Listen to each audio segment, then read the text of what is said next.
we're here. We're going to talk about Belbin in recruitment.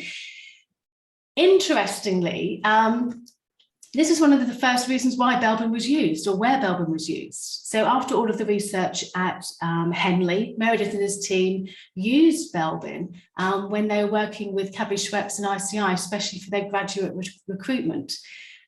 And it was whilst they were writing up all of these reports that their son Nigel Belbin realised there was something in there, could be something that's computerised.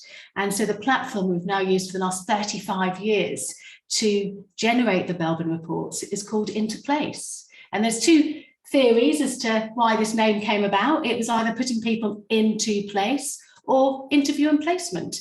Either of those work particularly well, but this was the reason why the platform is called that. And that was the very, very first, first way that Belbin was used in organisations. Why? Well, it's because we need to talk about behaviour, don't we, Vicky? I think very often we talk about recruitment, we're talking about qualifications, etc., but it's so important to look at the person as a whole. I think Campbell, I think you were part of that webinar as well, Vicky, is that Campbell Urquhart, last year we had a webinar looking at recruitment, and he was doing it from how to use Belbin to help your CV, so doing it from the other way around. And he asked everybody to think about somebody that they have worked with who is fantastic at their job, somebody who they work with who is just brilliant, to think about that person and then be able to sum up what makes them brilliant at their job. Just what one word or phrase is it that makes that person so good at what they do? And we ran this online. We haven't got time to do that now, but we asked everybody to contribute and say, what was it? And we put them all on chat. And as he says, every time he runs this exercise, 8 out of 10 of the replies, 80% of the replies are people commenting about behaviours. People don't tend to say that person is brilliant because they've got a first-class honours degree. They don't say that person is brilliant because their last job, they were superb. That person isn't brilliant because their CV is outstanding.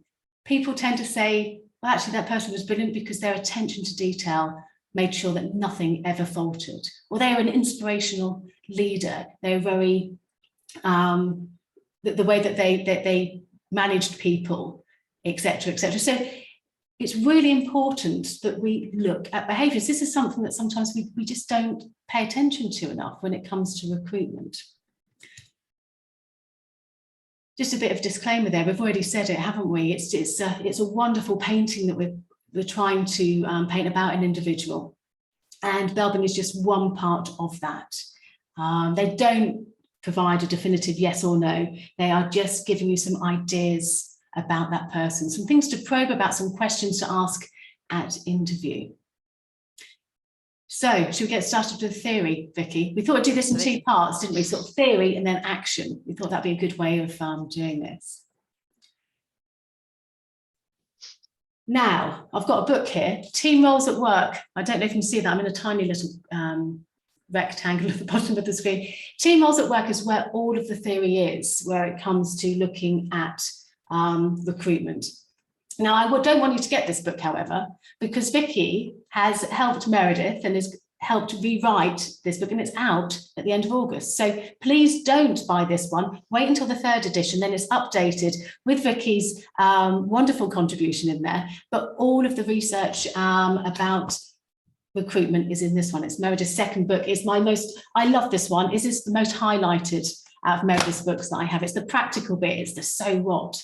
Definitely, and it's I think the case studies in there are really rich as well, and it's just to say it's part of the work that we've been doing, editing and updating it, is to put in more about the way that we're working now, more about virtual and hybrid teams. So it's just the theory is, the team roles obviously are unchanged, but the context in which we're using them are changing.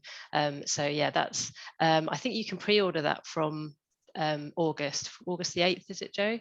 And then it's released at the end of August. So yeah, just hold fire on that edition now. Yes, don't buy that one. I think we've got codes and stuff we can send out later on. So the idea was really to look at the difference between eligibility, And that's where eligibility is looking at experience, qualifications, references, acceptability at interview. And what they found was, how come when people tick every bit of this box, they don't sometimes perform in the role? Why is it that this isn't always enough? You can't just use this to be able to predict an individual's performance when they are actually recruited. And this is where they started looking at something that you also need to take into consideration, which is that of suitability. People's aptitude, their versatility. So looking at references, what they did in the past, looking at assessments, what's their potential for the future, and looking at whether or not there was a good team role fit with the job. So they really looked at the differences here between eligibility, what's happened in the past, suitability, how do they fit, what's their behavioural fit, and what is their future potential. I mean, we can sum that up, can't we, quite easily here. It's the eligibility includes everything that can be covered by CV, skills, qualifications, etc. The suitability is less tangible, and it includes that aptitude, a can-do attitude, and that fit with the job in question. But what does this look like? What does this look like when we're looking at recruitment? This is the eligibility suitability matrix.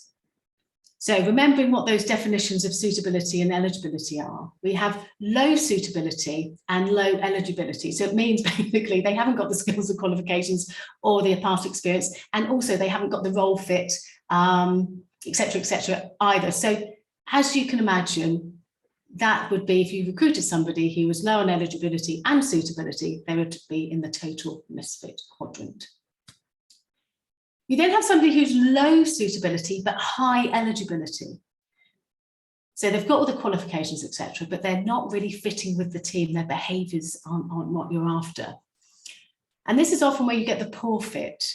This is where you find you have somebody who knows exactly what they're talking about, but they don't quite work, they don't fit. And I think we can all think of a situation where this has happened in the world of work. We've worked with somebody who ticks all the boxes, but they really aren't performing how you would wish them to do so. We then have the high suitability and the low eligibility. Now here is when somebody who has got all of those sort of behavioural characteristics, but they're not eligible.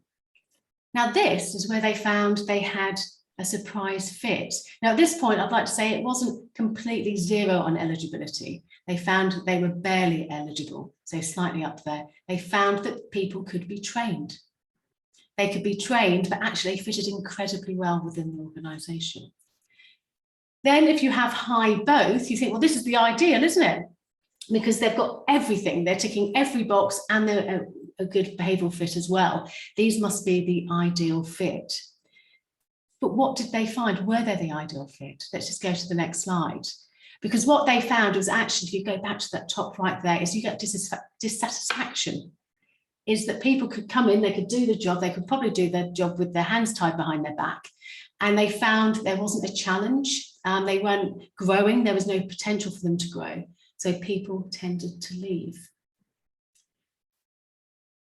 The observed outcomes also show that actually that one in the bottom, in the left there, the low suitability, eligibility, it didn't really matter because they were unlikely to be recruited. So you never really got that total misfit because they didn't get the job in the first place.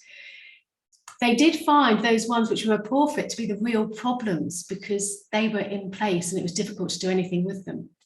But with a surprise fit, what you found is the more that you trained them, they sort of went up and they became more eligible. They became more and more eligible. And they had that area that they had. Actually, I'd just like to say thank you to Bob Penny here because he put the whole idea of that apprenticeship zone in there. Bob's Belbin accredited and has used Belbin recruitment for many, many years. And I love that apprenticeship zone where people are learning and developing and growing so that they can become as eligible as possible.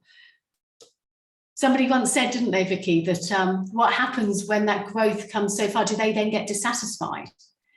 I think the reply was no, you just make that box bigger. I was just going to say, yeah, if you've got a good person and they're getting to the top right-hand side of that, then you need to make the box bigger for them. You need to find some sort of challenge, don't you, to keep that sort of interesting and alive for them. Absolutely, because you can expect people like to remain challenged, like to grow. People don't want to be doing the same thing day in, day out. They want to see some progression, some movement in whatever direction. They want the movement to be there. So it's really finding things to allow their job to grow, isn't it? You're growing the job for them. And that is where they found these surprise fit. Actually, these were the long stayers. They found that those ones who had so much to go for, who could be trained, are the ones that tended to stay a long time within the organisation. And we use this here at Belbin, don't we, Vicky? Honestly, you're taking the words out of my mouth. I was just about to say, I don't know how many of us are really eligible, but yeah, there's certainly lots of suitability. But I think that we spoke earlier, didn't we, about skills and qualifications, and which ones are completely non-negotiable and involve, you know, years of specific training, and which can be taught. And I think that's another thing to think about, isn't it? Because you were saying that we sometimes make these sort of long lists, and it's good to think about, you know, what can people reasonably learn on the job, and what is an absolute prerequisite. Absolutely. And again, I'm learning from other people. Bob, I don't know if you are there, I'm sure you are listening, is that one of the crucial things you do when it comes to recruitment, and I'm sure everybody knows this, is that you need to spend a heck of a lot of time up front. Recruitment is a really expensive business.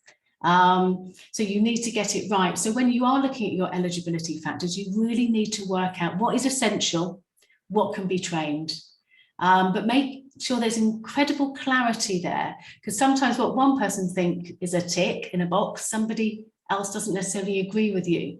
So the more time you can spend upfront really analysing the job is crucial. And to make that decision of, for you, what is going to be acceptable when it comes to eligibility? Do you want them to hit, I don't know, put an arbitrary figure on it, 60% of that list, 70% of that list, or do you want them to be, you know, you really need to work out what to you would be acceptable when it comes to the amount of eligibility that you have. And I think when we go on to talk about the Belbin side of it as well, I think quite a lot of that is internal discussions, isn't it? It's making sure, as you say, that you have that agreement. And I think, especially at the moment, because we've got, you know, in the UK and lots of other places, quite a shortage, and people are looking to employ. I think there can be this sort of rush to get people in and to have people to keep things going, and I think it is important to still make sure that you're putting that time in at the beginning, because it's a false economy otherwise, isn't it? If you have a team that ultimately doesn't work, you're not going to get the outcomes that you need. Precisely that. Spend time up front. It's the best investment you can make. Let me just stop sharing there just for a second. So just to reiterate really where we're coming with the theory, where does Belbin come into recruitment? Meredith and his team found that actually people who looked brilliant on paper didn't actually fulfill their potential when they recruited within an organisation.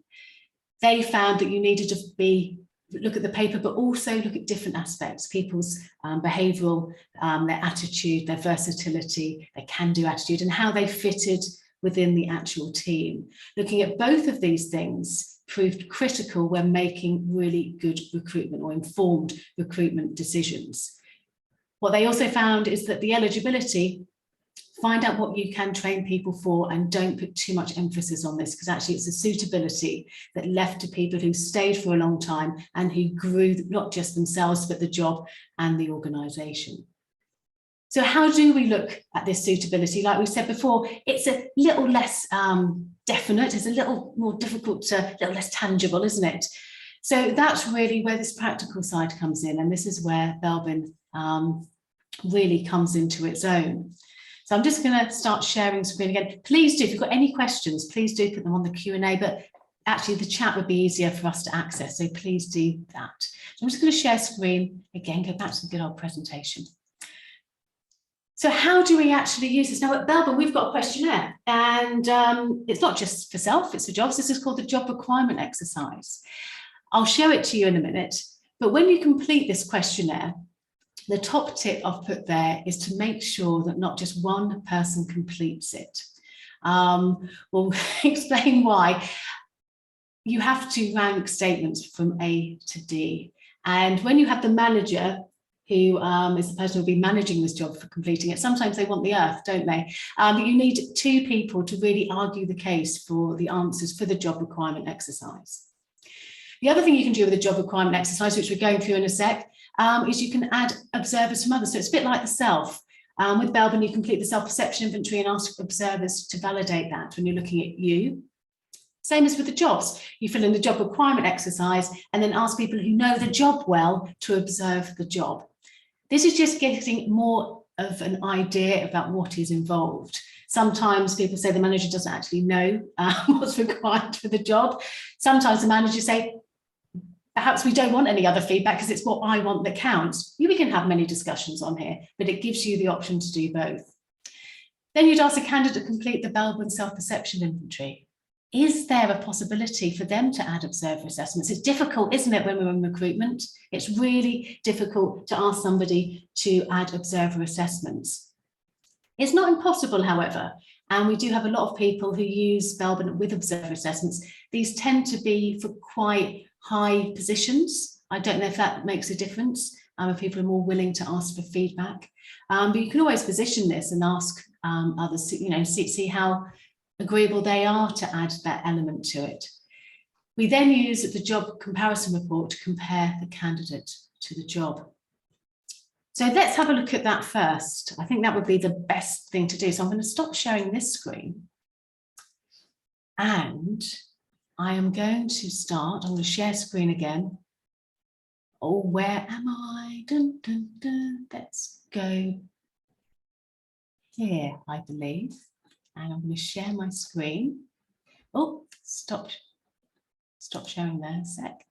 Oh, it's all going wrong today, Vicky. It's rusty, isn't it's all right. it? It's going to be worth it because it's some of you won't have seen these screens because they're from our newer version of Interplace, which hasn't long been out, has it? It hasn't. I realised. Yeah, no, it hasn't. It's only really just come out. Can you see that? Okay, everybody. Can you see this screen? Yes, fantastic. Right, so this is Joe Seven's account. Okay, it's obviously one of my trial accounts. This is the latest version of Interplace.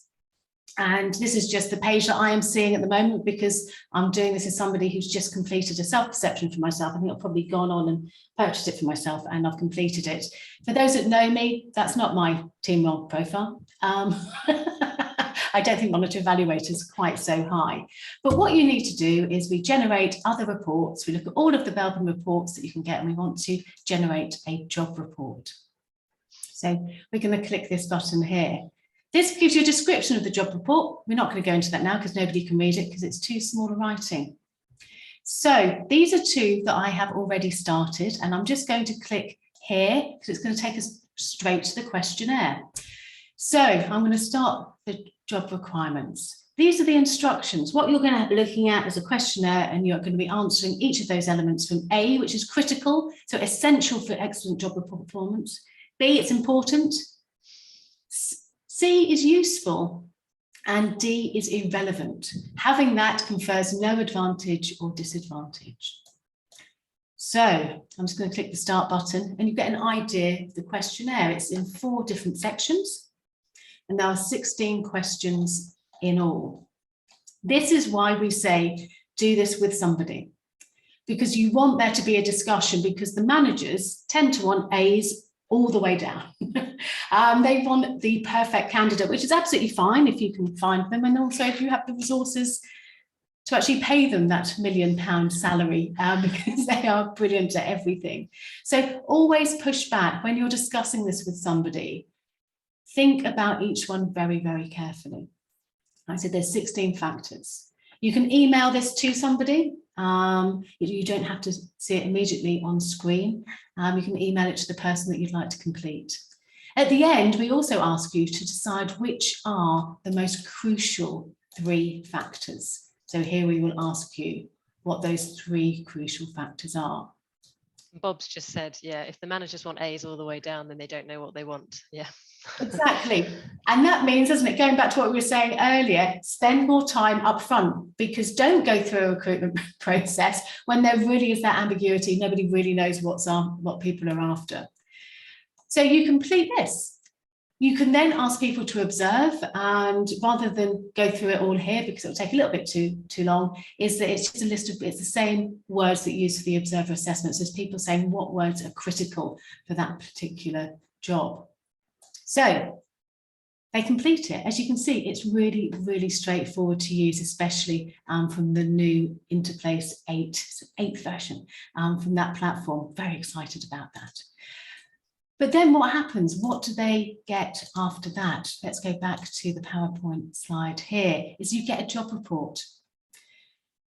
The first page is the job specification. It's telling you what is required in terms of behaviour, and it's giving you a wonderful graph there that's showing you how much of each team role and how much you're actually needed for each one. This should really help you clarify the job that you're after. Does this describe the role that you have vacant? Spend some time to check that this is really, really what you're after. Again, it helps to clarify these things. The next page you get is the job expectations. And why is this useful, Vicky? Because this is basically addressed to the individual, isn't it? So it's letting somebody else know what is expected in the role. So again, we've got a little bit which is generally relates to the top team roles. And in this case, it's shaper and coordinator. So we're going to be talking about someone who leads from the front, who's not afraid to kind of take those unpopular decisions, but also tries to take people along with them. So it's another sort of lens, isn't it, on the same information, which is quite useful when you're going through that process.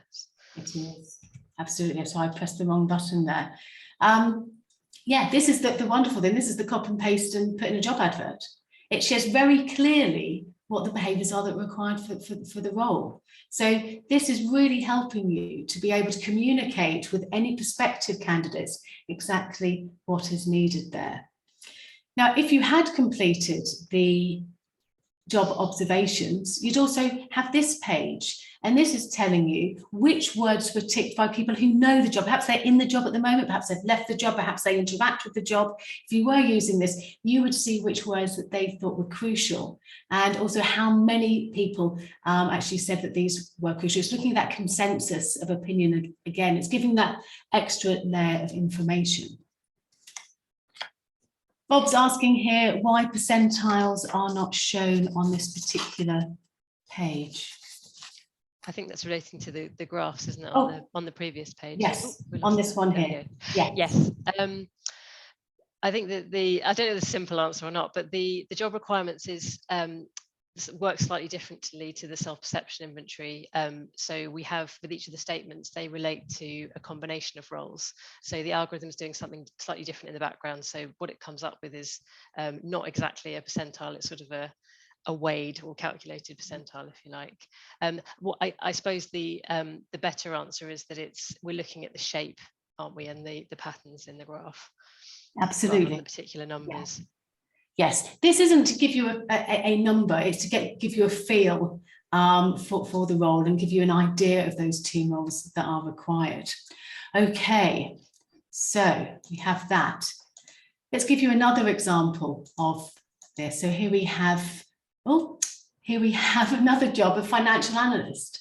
So as you can see here, completely different requirements. We need a monitor, evaluator, completer, finisher. So again, you can see for the job spec, what is required. So it's thoughtful approach versus outstanding analytical views. The ideal person would be someone who makes the right decisions at the right moment. So really looking there, you can see the difference in the wording for the reports, depending on what those team roles are that people actually need. Yeah, I've just got a point from the chat. What if a candidate has artificial skills which were prepared especially for interview? I suppose the interesting thing is that there's more than one way to do a particular job, which is why we don't have specific team role profiles for specific functional roles. So people don't necessarily know what team role combination you're looking for when they're applying, do they? So it's difficult in that situation when we get to the point of comparing individuals and jobs for people to be guessing. I mean, they might want to have a guess. It may or may not be what the organisation is looking for. Would you say, Jo? Absolutely. Does that touch on, so I didn't see the question, does that touch on that sometimes people fill in the questionnaire to what they think they should be specifically for that role? Is that? I'm not sure whether it says artificial skills, so I'm not sure whether that relates to things that are being put in the eligibility, on the eligibility side, or whether that means trying to influence the questionnaire. As Bob said, yes, skills are different to behaviours. So yeah, I suppose that's if there's something on their CV, again, then the Belbin's quite a good foil to that, isn't there? If you think there might be something that doesn't feel quite right, it's a good kind of check and balance. Isn't it just? And we're going to talk about that a bit later on, actually, in the webinar in the last sort of 5 minutes, looking at ways you can really see, do they have these qualities that you're looking for? Okay, so we've got another one, we've got the financial analyst. We then have job comparison reports. So once the individual's completed their self-perception inventory, and maybe observers, maybe not, and you've got the job profile again with observers, maybe not, you can start comparing. So Ali here is the sales manager, and they, sorry, it's not the sales manager, has specified the job of sales manager. So Ali's specified that. And we have John, who might be up for the role, and you can immediately see where the contrast is. You can really start comparing John's profile to the one that Ali has specified. You can see it's in the order of the job. So this is what team roles the job has asked for, and these are the team roles that individual has bought. And as you can see, we've got a little bit of a traffic light. We're not saying a yes or no, but we're saying should be able to lead from the front. The shaper is there. Should be sufficiently proactive to meet the job demands for the exploratory part. That's the resource investigator, but may lack the interest. That coordinator isn't quite high enough. Perhaps it needs to be a little bit higher. But it's not giving a definitive yes or no. It's just giving you an idea of how that person fits with the role. We can have a look here at somebody else. There's Jan here, and they have they got enough shaper? Well, I don't think so. The coordinator's a lot higher though. So that's now become Amber, but the resource investigator is there. So again, there's a lot of calculations behind this. This isn't just a simple 1 + 1 = 2. There's lots of algorithms that are coming up with those particular traffic lights. But it's useful to see, isn't it? If you've got some people up for role, you can just scroll through and just have a look to see what their suitability is to the job. Just a brief, sorry, I don't want to drag you off course, because yeah, we are talking specifically about recruitment in this webinar, but Mohammed's just made the point, which is a really good one, that yes, you can use this to look at existing jobs and for gap analysis, for one-to-ones, to figure out, where is someone struggling in a job? Does that, is there a team role reason for that? In that coordinator example that we looked at, is that the bit of the job that they're struggling with? So yes, it absolutely does have those different uses. We're just sort of focusing on the recruitment side today. We are, but my goodness, I know this is a general webinar, but yes, it's as wonderful saying, where do I want to be in 5 years' time? Let's look at that job. Let's look to see what behaviours I may need to start developing and managing. It's wonderful in that situation. It's not just either for external recruitment, this can be for internal recruitment. And what we do have within the platform itself is a button that allows you to search for people with looking at team roles. Who in my organisation is a high completer finisher? Because if we've got one nearby, we really need them to fill, we may be looking at them to fill a role later on. So there's so many different ways this can be used, but yeah, right now it's just for recruitment. If all of the observers are in, we have another page. I don't know how often this is going to be used. I think to get observers for the self and the job is going to be a monumental task. But again, it's looking to see the words that were described the job. Where are they on the individual's observer list? How far up, how far down are they? So it gives you, again, it's another little bit, a little nugget of information about that individual. Okay. So we've looked at the job reports, we've looked at the job comparison reports.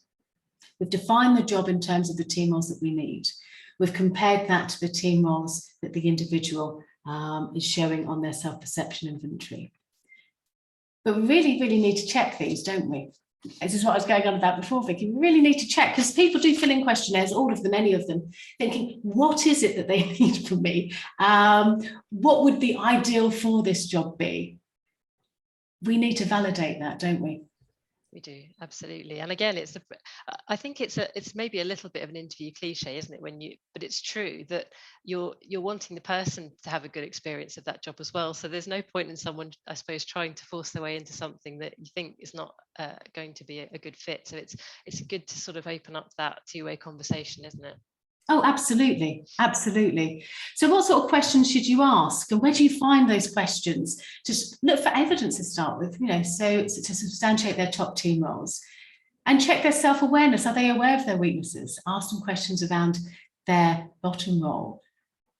So if you're looking at the individual report, this is a page from an individual report. You can see that Ali here is task focused, interested in getting work done, achieving high standards, concerned with structure and detail.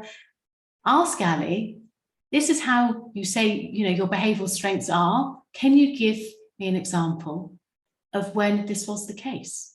Prove to me that you are task focused and interested in getting the work done. Use this information to probe further. This is another page of the individual report. I love this because it gives you real insight. It gives you insight into their least preferred role, so you can ask them some questions based on that bottom paragraph there. But also, you can get your highlighter out with this page, can't you? And just things that you want to check or sort of get back to.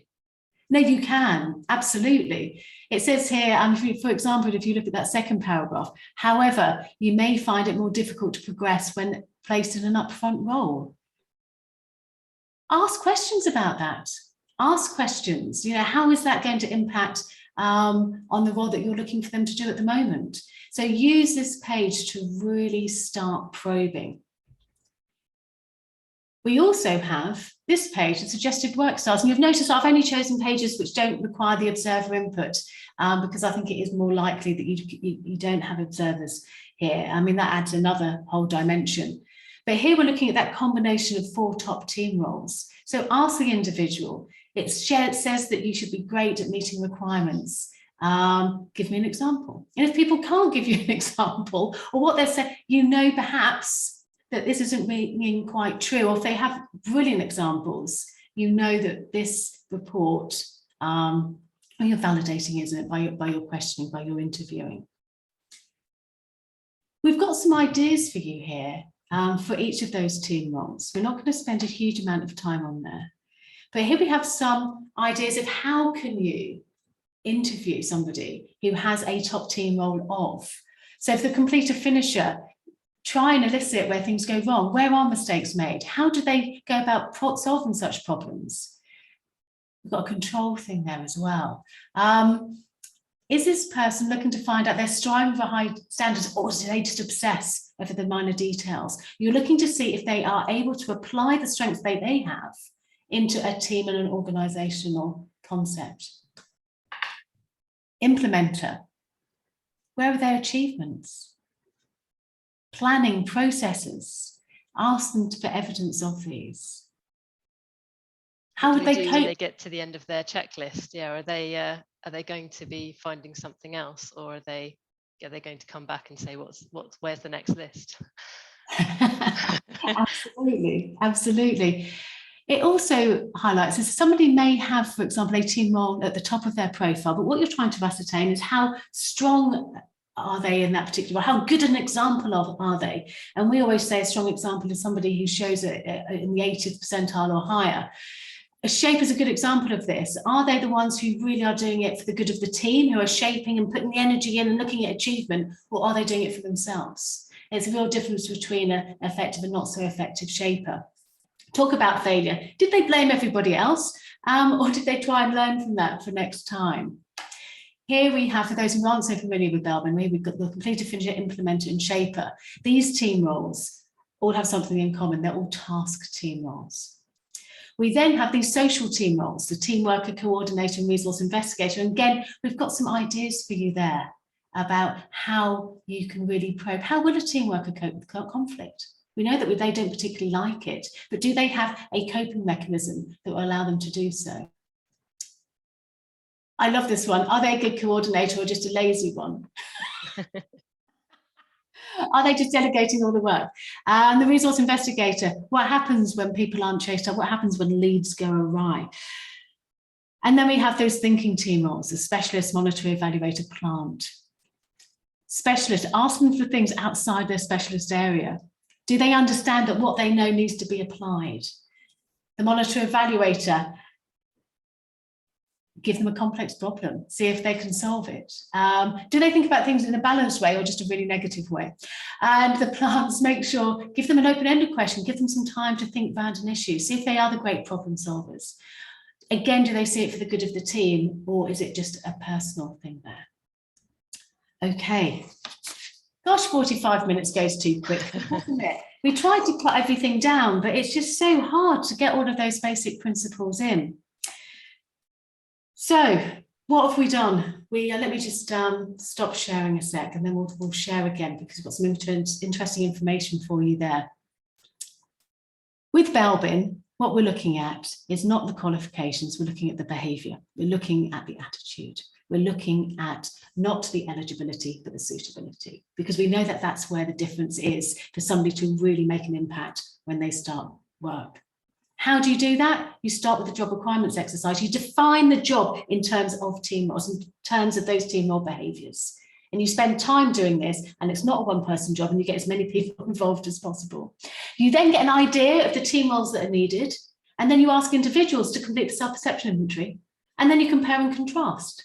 You see if the person is a good fit for the job.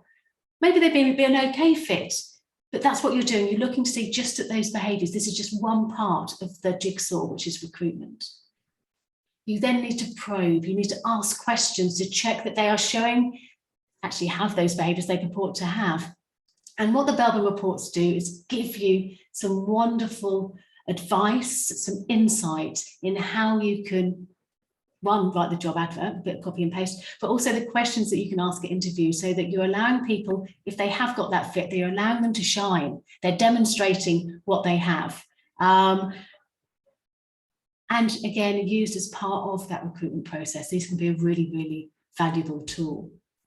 We've got a minute. Sorry, I was just going to say, I know we're short on time. We've got such a great comment from Philip in the chat, just saying that using the job report with recruitment panels, we were talking, weren't we, about all these conflicting ideas that you get, and actually getting people to agree on behaviours that are needed before you advertise, and make sure the panel approach the recruitment with what they particularly want. And Phil says, you know, my 20 years of using this report has saved thousands. So again, back to that idea of putting that investment of time in upfront, I think is really crucial, isn't it? Well, do you know, recruitment's really expensive. Why make it even more expensive than it needs to be? The more time you spend up front is really crucial. And also, we make loads of assumptions, don't we? We have an idea that everybody thinks the same way about a job as I do. They understand what's needed.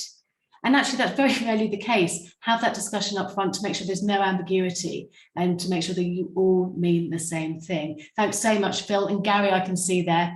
And Bob's been putting loads of stuff, useful stuff in the chat. Thank you.